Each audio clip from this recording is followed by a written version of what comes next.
Hello everyone, কেমন আছো সবাই? আশা করি সবাই ভালো আছো। আমিও খুব ভালো আছি। ভিডিওটা কিন্তু আজকে না, ভিডিওটা হচ্ছে রাখির দিনের। আমার একটু ছাড়তে লেট হয়ে গেল। তো রাখির দিন তো সবাই দেখেইছিলে যে রাশি সবাইকে রাখি পরালো, মানে প্রথমবারও দাদাকে ভাইকে রাখি পরালো। কারণ কি, এর আগের বছর যেহেতু আমি বাড়িতে ছিলাম না, আমি বাপের বাড়ি গিয়েছিলাম, তাই ওরা পরাতে পারেনি। তো এই বছর যেহেতু ছিলাম এখানেই, তো রাশি প্রথমবার পরাইলো ওর দাদাকে আর ভাইকে রাখি। তো সেদিনকার রাখি টাখি পরানোর পর আমরা সোজা চলে গেছিলাম হচ্ছে ছোটো কাকুদের বাড়ি, কারণ ছোটো কাকুদের বাড়িতে ছিল বুক গোবিন্দের ভোগ দিয়েছিল। তো সেখানেই আমরা যাচ্ছিলাম। আসলে আমাদের বেরোনোর কথা ছিল 12টায়। ভেবেছিলাম যে রাখি টাখি পরায়, মানে বাচ্চারা রাখি টাখি পরাবে, তারপরে পরেই আমরা চলে যাব। কিন্তু বাচ্চারা এত সুন্দর ডেকোরেশন করেছে, এত মানে দৌড়ঝাঁপ করেছে ওরা, যে আমরা মানে তাড়াতাড়ি বেরোতেই পারলাম না। ওই জন্য আমাদের বেরোতে বেরোতে প্রায় বিকাল হয়ে গেছিলো। দেখো, কথা বলতে বলতে কিন্তু আমরা চলেও আসলাম। আর এই যে দেখো আমার ছোটো কাকি আর কাকিদের ঠাকুর ঘরে আমি একটু আসলাম ঠাকুর প্রণাম করবো বলে। তো এই যে দেখো রাধা গোবিন্দ, আর পাশে কিন্তু লক্ষ্মী ঠাকুর। দেখো রাধা গোবিন্দকে কত সুন্দর লাগছে।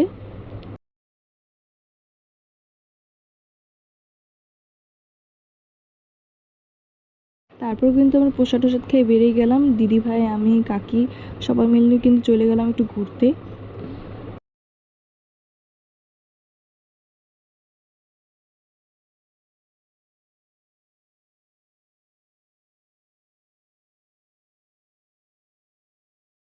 আর দেখো ঘুরতে ঘুরতে কিন্তু আমার নজরে পড়লো ওই পার্কটার উপরে। পার্কটার মধ্যে দোলনার যে লোহাগুলো আছে সেগুলো আছে, কিন্তু বসার ইসেটাই নাই। এটা দেখে আমি অবাক হচ্ছিলাম একটু, যেগুলো কই গেল।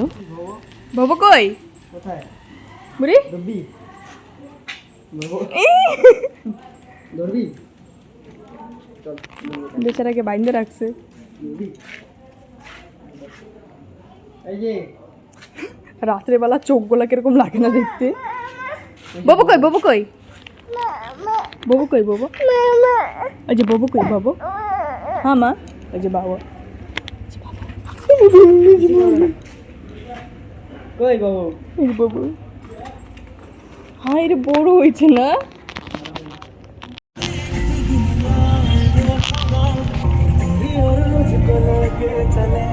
दुनिया भर के सब रास्ते तुझको कितना चाहता हूँ ये तू कभी सोच ना सके।